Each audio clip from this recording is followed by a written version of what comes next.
இரக்கமுள்ள ஆண்டவரே, நீர் பேசுகிற ஆண்டவர், உடைய சத்தியத்தின் வார்த்தைகளை நீங்கள் பேசுங்க, புரிந்து கொள்ள ஞானத்தை கொடுங்க. இயேசுவின் நாமத்தில் பிதாவே, ஆமேன். யூ வெல்கம் டு த கவர்ன் ஆஃப் த டே. இயேசுவின் நாமத்திலே உங்கள் வாழ்த்தி அன்போடு இந்த காலை உடன்படிக்கை தியானத்திற்கு வரவேற்கிறோம். அல்லேலூயா. And today is 5th July 2026 Sunday. கர்த்தருடைய நாள் ஆராதனை செய்யுங்கள். நான் இன்னைக்கு ஒரு புதிய புத்தகத்தை துவங்க போகிறோம். I was thinking and praying, நான் அதிகமாக புதிய ஏற்பாட்டில் உள்ள புத்தகங்களை தான் எடுத்து பேச வேண்டும். இயேசுவின் போதனையை மக்கள் அறிய வேண்டும்.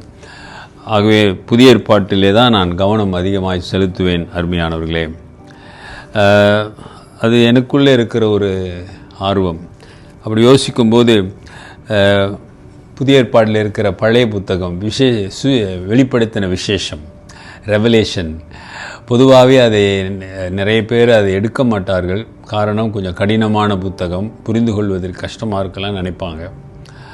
ஆனால் நான் அதைத்தான் எடுத்திருக்கிறேன். I am taken the book of revelation, வெளிப்படுத்தின விசேஷத்தை தான் இந்த நாளிலே நாம் தொடர்ந்து பார்க்க போகிறோம். நிச்சயமாக ஆண்டவர் நமக்கு வெளிப்படுத்துவார். இந்த வெளிப்படுத்தின விசேஷம் எழுதினது யார்? அது இயேசுடைய சீஷன் யோவான்.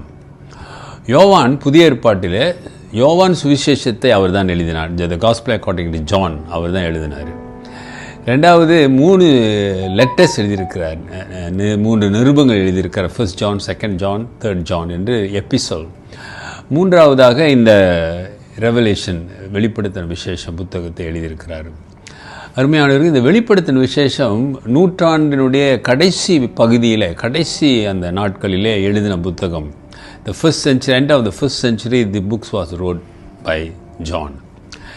இது ஆண்டவர் தனக்கு வெளிப்படுத்தின காரியம், இரண்டாம் வருகை குறித்து என்ன நடக்கும் அல்லது எப்படி நடக்கும், இது போன்ற காரியங்களை எனக்கு கர்த்தர் வெளிப்படுத்தி காட்டினார் என்று யோவான் சொல்லுகிறாரு. அது மட்டுமல்ல அருமையானவர்கள், அந்த சமயத்தில் யோவான் அந்த ஃபர்ஸ்ட் நூற்றாண்டில், இந்த first செஞ்சுரியிலே already started tribal and persecution had begun from all the Christians, amadane, from the ruler of the Roman Empire. அவர்கள் மூலம் கிறிஸ்தவர்களுக்கு நிறைய பாடுகள், வேதனைகள் எல்லாம் ஏற்பட்டது. அப்படிப்பட்ட சூழ்நிலையில் தான் இவர் பத்திமு என்ற தீவுக்கு, ஒரு ஐலண்டுக்கு நாடு கடத்தப்பட்டார். ஒரு கைதியாக அங்கே போய் அவரை அங்கே போட்டாங்க. அங்கே இருக்கும்போது தான் ஆண்டவர் அவருக்கு இந்த புத்தகத்தில் இருக்கிற காரியங்கள் எல்லாம் வெளிப்படுத்தினார். அதை அவர் புத்தகமாக எழுதியிருக்கிறார். அருமையானவர்களே, நான் தொடர்ந்து அப்பப்போ இந்த புத்தகத்தை குறித்தாக நான் சில காரியங்களை சொல்லி கொண்டு வரேன். இன்றைக்கு இந்த உள்ள இன்ட்ரடக்ஷன் போதும். நான் will go to the first chapter, first verse, முதலாவது வசனத்தை பார்ப்போம். The revelation of Jesus Christ which God gave him to show his servants things which must shortly take place, and he sent the sign it by his angel to his servant John. அவர் தான் பெயரை குறிப்பிட்டு சொல்லுகிறார். சீக்கிரத்தில் சம்பவிக்க வேண்டியவைகளை தம்முடைய ஊழியக்காரருக்கு காண்பிக்கும் பொருட்டு தேவன் இயேசு கிறிஸ்துவுக்கு ஒப்புவித்தும், இவர் தம்முடைய தூதனை அனுப்பி தம்முடைய ஊழியக்காரராக யோவானுக்கு வெளிப்படுத்தினதுமான விசேஷம், சுவிசேஷம், விசேஷம், ரெவலேஷன், God revealed him. அருமையானவர்களே, கடைசி காலம் என்பது யோவானின் காலத்திலே ஆரம்பிக்கப்பட்டது. In the first century already started the last day. It's mentioned last day. அந்த லாஸ்ட் டே என்பது அப்பொழுதே ஆரம்பிக்கப்பட்டு விட்டது. அது இன்றைக்கும் தொடர்கிறது. ஆமாம், 1000 ஆண்டுகள் கர்த்தருக்கு ஒரு நாள் மாதிரி என்று வேதம் சொல்லுகிறது. 1000 years is like one day for the Lord. இப்போ 2000 ஆண்டுகள் ஆகிவிட்டது. சரி, இந்த தரிசனத்தின் மூலம் ஆண்டவர் என்ன சொல்ல விரும்புகிறார் என்பதை, என்ன எச்சரிக்கிறார் என்பதை நாம் பார்க்க போகிறோம். நாமும் தரிசனம் உள்ளவர்களாக வாழ வேண்டும். கர்த்தர் நம் ஒவ்வொருவருக்கும் தரிசனத்தை கொடுக்கிறார். ஊழியத்திலே தரிசனம் கொடுக்கிறார், உன் குடும்பத்திலே தரிசனம் கொடுக்கிறார், உன் பிள்ளைகள் வாழ்க்கையிலே உனக்கு தரிசனத்தை கொடுக்கிறார், உன் பிள்ளைகளுக்கு தரிசனம். Without a vision, dear brother and sister, there is no mission. There is no vision and mission, then the people will be destroyed. அவர்கள் அழிக்கப்படுவார்கள். ஆசீர்வதிக்கப்பட மாட்டார்கள். தரிசனம் இல்லாத இடத்திலே ஜனங்கள் விழுந்து போவார்கள், கெட்டு போவார்கள் என்று வசனம் சொல்லுகிறது. இப்ப ஆண்டவர் யோவானுக்கு தரிசனம் கொடுக்கிறார். என்னன்னா, கடைசி காலத்துல சபைகள் எப்படி இருக்கும், எப்படியாப்பட்ட உபத்திரங்கள் வரும், என்ன மாதிரியான காரியங்கள் நாம் சந்திக்க போகிறோம், இவையெல்லாம் அவர் காண்பித்து வருகிறார். ஆகவே அருமையான கர்த்தருக்குள் பிரியமானவர்களே, இந்த சுவிசேஷத்தை நாம் தியானிக்கும் பொழுது அதில் இருக்கிற உண்மைகளை, ரகசியங்களை, சத்தியங்களை நாம் பார்க்க கர்த்தர் உதவி செய்வார்.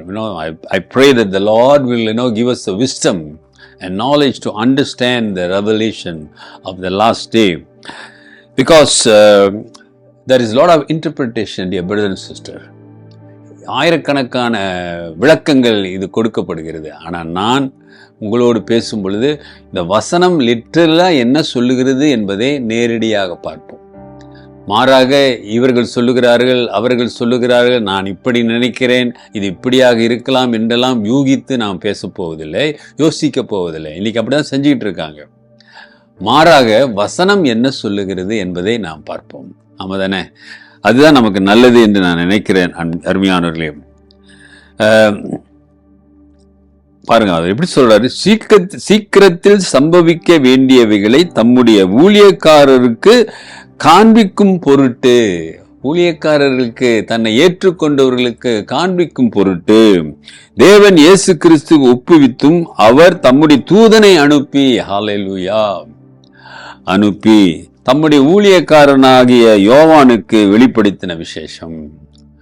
தேவ தூதர்கள் மூலம், ஆவியானவர் மூலம் கர்த்தர் அவருக்கு வெளிப்படுத்தின காரியங்கள் ஒப்பு கொடுக்கும். கர்த்தர் இந்த வெளிப்படுத்தின விசேஷம் மூலம் உங்களோடு பேசி உங்களை பலப்படுத்தி உங்களை சாட்சியாக நிறுத்தி உங்களை எல்லா ஆசீர்வாதங்களிலும் நிரப்பி உங்களை சாட்சியாய் உங்களையும் உங்கள் குடும்பங்களையும் நடத்துவார். ஜெபிப்போம். நல்ல ஆண்டவரே, இந்த காலை வேளைக்காக நன்றி, உம்மை நன்றியோடு துதிக்கிறோம் ஐயா. இதோ வெளிப்படுத்தின விசேஷத்தை நாங்கள் தியானிக்கும் பொழுது ஆவியானவரே நீர் எங்களோடு இருந்து இடைப்பட்டு நடத்தும்படியாய் நாங்கள் ஜெபிக்கிறோம். வசனங்கள் சத்தியம், அதை புரிந்து கொள்ள உதவி செய்யுங்க. ஒப்பு கொடுக்கிறோம் இயேசுவின் நாமத்தில் பிதாவே, ஆமென். நமது ஆண்டவராகிய இயேசுவினுடைய கிருபை, பிதாவின் அன்பு, பரிசுத்தாவின் ஐக்கியம் உங்களோடு உங்களை ஆசீர்வதித்து காப்பதாக. என் ஆத்துமாவே கர்த்தரை ஸ்தோத்திரி, என் முழு உள்ளமே அவர் பரிசுத்த நாமத்தை ஸ்தோத்திரி. என் ஆத்துமாவே கர்த்தரை ஸ்தோத்திரி, அவர் செய்த சகல உபகாரங்களை மறவாதே. ஆமென், ஆமென். Take care dear brother and sister. தரிசனம் வாழ்க்கையில் மிகவும் முக்கியம். The vision is very important in a Christian life. That become a mission. Take care and God bless.